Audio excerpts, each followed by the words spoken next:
Let's learn this song, Roman Holiday, by the Fontaines, DC.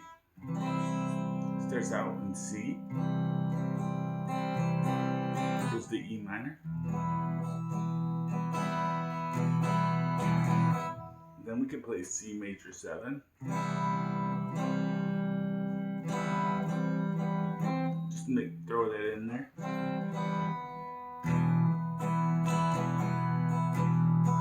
So that's the acoustic guitar.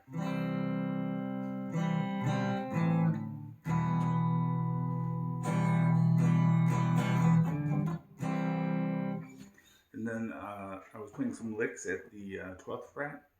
That's your E minor. This one, you're bending the G string at 14. Do a little pinch harmonic there by accident.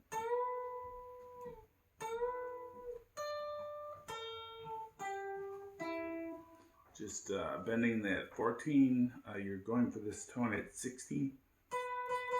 Trying to bend up to that note.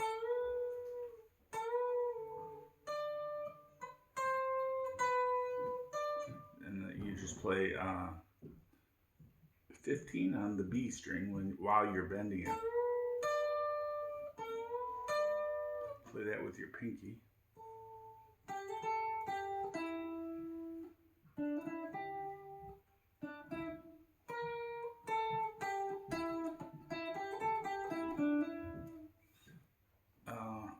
That's my advice on playing that song. By the way, the recording quality on that album is just incredible. The fidelity of the recording and the instruments. The guitars are using tons of reverb. So make sure you want to emulate that, you use a lot of reverb. Okay, thanks. Have fun. Bye.